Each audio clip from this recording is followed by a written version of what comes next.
Good morning, teacher. I'm going to talk about the current approaches in CLT.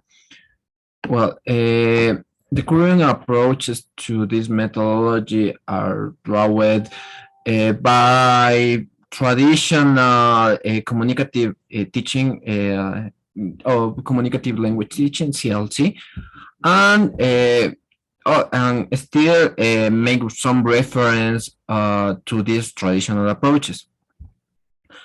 Then we have some characteristics to these typical activities. That is they develop the students' communicative competence through grammatical competence. Well, grammar should not teach alone. This always have been have to teach with a real context and communicative task, to create some specific items, linguistics items, to create a significant learning to the students. Then we have the create of the need of communication, interaction, negotiation of meaning through some activities as role plays, problem solving, information sharing, brainstorming, and this kind of activities. The next is provide opportunities for both inductive and deductive learning of grammar, the both at the same time. And the next is they make of use of the content that connect the students' daily life, daily routines, and interests to the topic that the teacher are giving in the classroom. This is because it is easier to learn when your interest and your daily life are in the topics that the teacher give you. And the last is the allowed students to personalize learning by applying what they are learning before. Because it's better when students learn through experiences. Well, in Jacobs and Farrell have been developed some shapes of CLT to think about to create a critical thinking in the teachers and the way that we teach.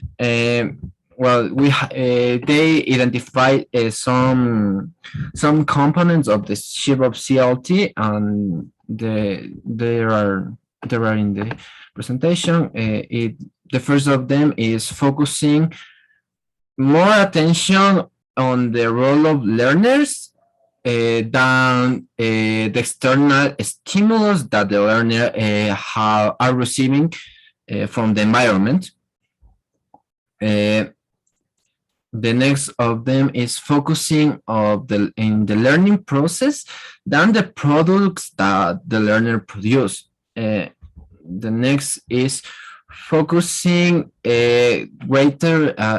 focusing more in the social nature of learning, than on students separate or student descontextualize individuals. First, we have pay more attention in the social as the rather than the individual. The next is focusing most in the diversity of the students, because they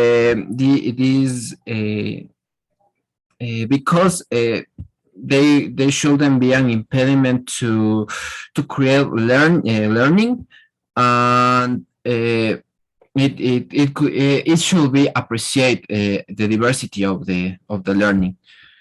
The next is focusing greater attention on the view on research and theory building internal to the classroom rather than solely valuing to the view of the classroom outside the study of the classroom. The next is connecting the school with the world through holistic learning, because this is the one of the objectives that it has,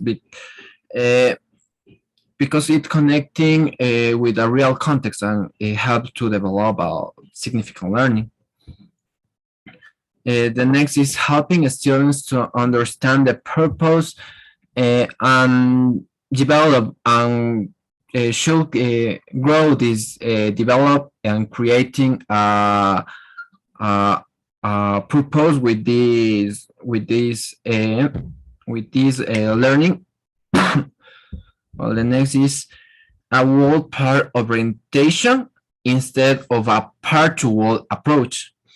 It's mean that approaches beginning with meaningful text, meaningful context, and then help students to understand the features, the characteristics that the text, the function of text has important.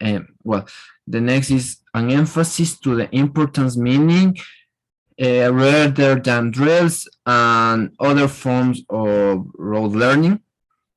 And the last is a view of learning as a lifelong process rather than something done to prepare students for an exam. It is so important because when we learn when we obtain and learn to help every day in our life, we can obtain this significant learning. It is better than only study one or two pages of a book and do the exam, obtain a 10, it's all. But when we obtain a significant learning, it helps in the rest of our life. Thank you.